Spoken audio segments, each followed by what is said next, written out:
Hey, what's up everyone? This is Silver Slayer. Thank you for tuning into this video. The government does not want you to buy silver. They try to sweep this investment under the rug, but why? Why is silver so secretive, so lucrative in the economy? Why is it so misrepresented, and why are so many rumors, lies, and myths spread upon it? It's an interesting conversation to talk about because it's real. This isn't some conspiracy. There's actual facts. There's definitely several different occasions where this has happened, and I'm going to be talking about those in this video. So before we start, make sure to smash that like button. Make sure you subscribe. This is my second channel. This is Silver Slayer 2. My main channel got hacked. I'm still in the works of getting that back. So until then, make sure you subscribe to this channel to get daily videos in the meantime. But anyways, let's jump into this. So, first let's start off in the 1930s. FDR changed the gold to silver ratio from 16 to 1 to 75 to 1. This was the earliest, well actually, we've seen silver manipulation go back to the beginning of time when it was 2.5 parts silver equals 1 part gold. Gold and silver were deemed equivalent to some point. Back in Egyptian days and in biblical times, it was 1 part silver equals 1 part gold, and then they changed the ratios to 2.5 parts silver, but it was always around, the 16 to 1 range, which means it takes 16 ounces of silver to equal 1 ounce of gold. And this was a very natural ratio since it comes out of the ground roughly 8 to 1. Gold was seen as royal, and silver was as well as magical since the way it was composed with these elements and how it was highly conductive and the way it responded to different elements. People saw it as magical. It could purify water. So silver and gold were both basically these magical metals. But in the 30s, we saw the gold to silver ratio go from 16 to 1 to 75 to 1. This was FDR that did this. Now, this is when silver started to become extremely manipulated. This is when the start of it all happened. When it did that, they knew they had the power to single-handedly go in from a man-made, not a natural source, but a man-made manipulated power to decrease silver's value, make it extremely undervalued, even though they knew that silver was the most highly conductive metal for thermal conductivity and electricity, and it was highly needed. So you have to remember, this is still when our silver was constitutional. There's, our Mercury dimes, Barber dollars, walking liberties. Those weren't stopped. Those didn't become irrelevant until 1965. So this was a power move, and obviously there were several other things that FDR was dealing with during those times. But this was the first time we saw this. So what this means is that silver is now put at a very, very, very large, I guess the word would be disadvantage, and it can't catch up to gold overnight. When this ratio was put into place, this already set the standard of what silver is worth, but it's not a natural price for silver. See, the thing is that silver isn't much more common than gold. It comes out of the ground roughly 8 to 1. It's the ratios aren't that dramatic, but right now we still see the ratio sitting at 85 to 1. So even several years later, the ratio still has not recovered. But what is it going to take? What is going to take for silver to start to naturalize back down? We see these conspiracies of $50 silver, $100 silver, but what's gold's price going to be? And what is it going to take for silver's price to rise to that naturally? I mean, obviously supply and demand have one of the most influential, motivators in a price rising or falling. Supply and demand, low supply, high demand shoots the price up. Well, we see that already in silver's favor because silver supply is diminishing. They've been abandoning silver mines since it's not as profitable. They're focusing on lead, zinc, and gold. So with that said, we know that the supply isn't going to be meeting the demand fairly shortly, and this is going to be happening sooner than later.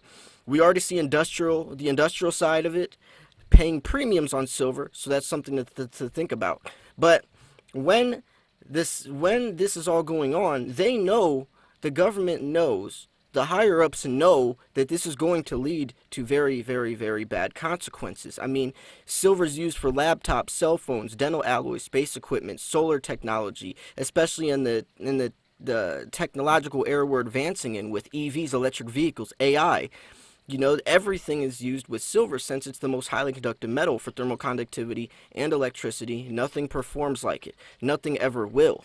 And with that said, then this means that they know that silver is going to be needed, is still highly needed. It has to be used for these things. So when the supply is not met, what does that mean? The producers are going to be turning into the consumers, and the consumers are going to be turning into the producers. The people that own the silver are going to be selling it because, like you and I, silver stackers, we're going to be the ones who have the power because they need it. See, we want it and they need it. This is something that has broken the scale. It's flipped. Things are going to be, the roles are going to be reversed. The industrial side of it, even if silver is $100, because I hear this a lot, is what if silver is $100? Well, who's going to buy it? Well, the people that make your laptops are still going to buy it, and you want them to, because if not, you're not going to get the latest iPhone.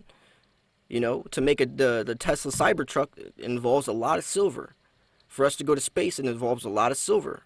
So, with that in mind, even if silver does get to $100, it's still going to be bought up in a large, vast amount of it is. When I've looked at ratios, I've shown on my main channel portions of how much silver is used in the technological or industrial side of it, and it's a large amount.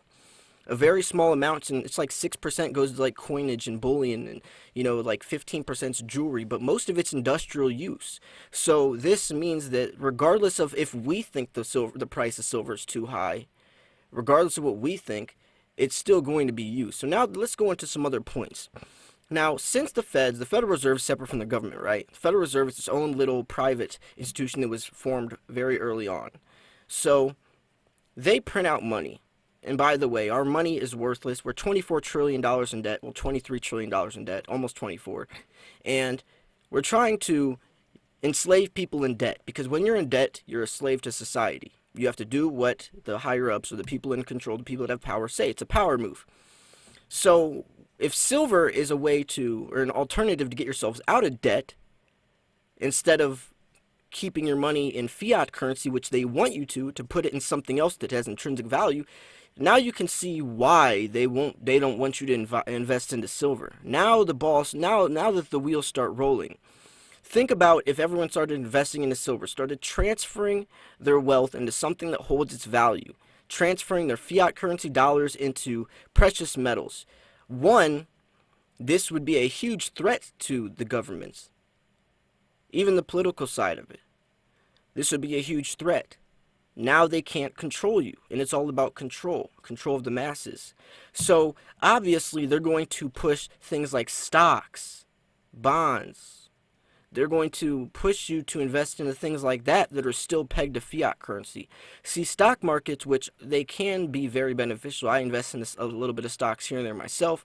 But the thing about stock markets is it's a double-edged sword, because yes, you're investing, but you're still investing into something that's crashing. It's like switching seats on the Titanic. It's still all going to fall. Fiat currency is useless now due to hyperinflation. We're pumping out these worthless dollars into a system that is controlled by this. So there's no solution. All there is alternatives. And the only alternative is and always will be precious metals. It has been for 6,000 years since the beginning of man. And until man dies, it's going to be as well. There is no type of middle ground there. Fiat currency has never worked.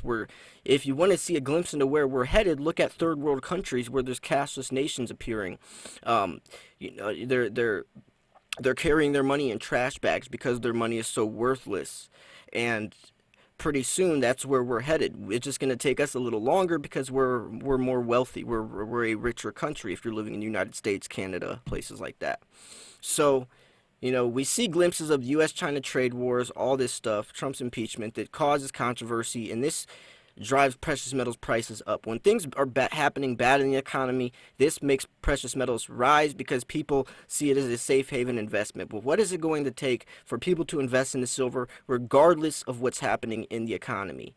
regardless if there's economic uncertainty or if it's just going well. When are people going to finally take that next step and realize that silver has value, regardless the intrinsic value that can save yourselves from financial, misfortune? But anyways, I hope you guys enjoyed this video. If you did enjoy this, make sure to smash that like button. I definitely hope you guys understand why they don't want you to invest in the silver, but even more reasons why you should. I mean, I brought up several different points in this video on what's the benefit, what silver can benefit from, and also how you can benefit from it, and also why you need this. So why it's so important to invest in this. But anyways, thank you guys for tuning in this video. I hope you guys did enjoy this. If you did, make sure to smash the like button. Make sure you subscribe, because it's definitely different starting over on another channel. It's much smaller. My other channel had 25,000 subscribers. This only has around 3. Not saying that that's not a lot. It's just different having to backtrack and start a whole new foundation with a new audience. So anyways, thanks so much for tuning in. This was Silver Slayer. I'll see you guys soon. Peace.